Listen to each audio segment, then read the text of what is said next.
For those of you who are watching this channel for the first time, this channel is dedicated to a chapter-by-chapter discussion of my book, Hunting, Gathering, and Video Games. In this video series, we'll discuss Chapter 5, which is called More versus Enough.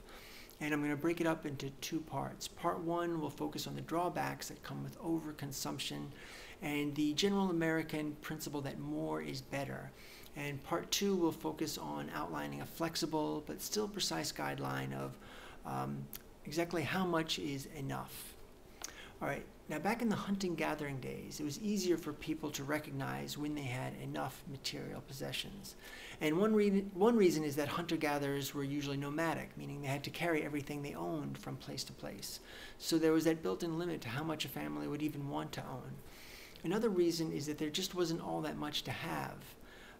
People would maybe want a supply of hunting weapons, maybe a certain number of clothing options, maybe some supplies for quick shelter building, a certain number of cooking utensils, maybe some backup supply of dried food or smoked food. And these things would all vary depending on the region and whether we're talking about hunter-gatherers from 50,000 years ago or modern ones or somewhere in between. But still, a common factor is that a hunter-gatherer could have a sense of owning enough. And this is unlike people in modern society, where we have this sea of products to need, or at least to think that we need. And this is a sea that only gets wider and deeper as technology continues to advance, because there's always something new, which often means there's something new to desire, whether it's new software or new home appliances or new vehicles or whatever. And this constant desire for wanting new things or upgrading old things mean there's no point of ever having enough. And this is not only because there's this abundance of goods and services to desire. There's also the factor that many of the purchases we make are unrelated to desire for the product itself. We make purchases for reasons like displaying status or trying to obtain love or maybe trying to prove love. And sometimes people will shop just to alleviate boredom. That is, treat the act of shopping itself as something of a fun recreational activity. The stereotype is that just women do this, but I've also found that men do it too. Now, if you take our enormous number of goods and services and you combine that with the excessive number of reasons we have for spending, along with our internal more is better standard, at least here in America, and you combine that with an electronic currency that's both alienating and effortless to exchange, and there you have a recipe for overspending.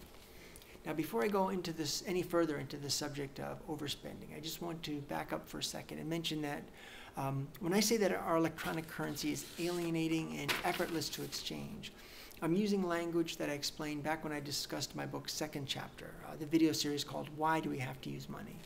And I don't want to slow up the momentum of this video series too much by re-explaining all that. So I'm just going to recap very briefly by saying that when our forms of money, that is our mediums of exchange, made the transition from gold and silver over to gold and silver coins, over to paper bills, and then to electronic currency, the efficiency increased in terms of how conveniently our medium of exchange could be transported and divided and stored. So the progression made sense in terms of practicality. But an unintended side effect was that with each step of efficiency, the medium of exchange became less tangible and less real somehow. I mean, paper money doesn't seem quite as real as gold and silver coins. In electronic currency, it just barely seems to exist at all. And this lack of realness can make us feel alienated from it. That is, unlike precious metals like gold and silver, we have less of a feeling that our electronic currency is something of genuine value, other than, well, we know we need it. But even though we know we need it for things like food and clothes and video games, the alienating qualities of electronic currency make us more susceptible to overspending it. And overcharging on credit cards is probably the best example of how an alienating and overly, or at least extremely convenient medium of exchange can contribute to spending more than we need to, and sometimes more than we can afford to, sometimes much more than we can afford to. All right, more on credit cards in part 2.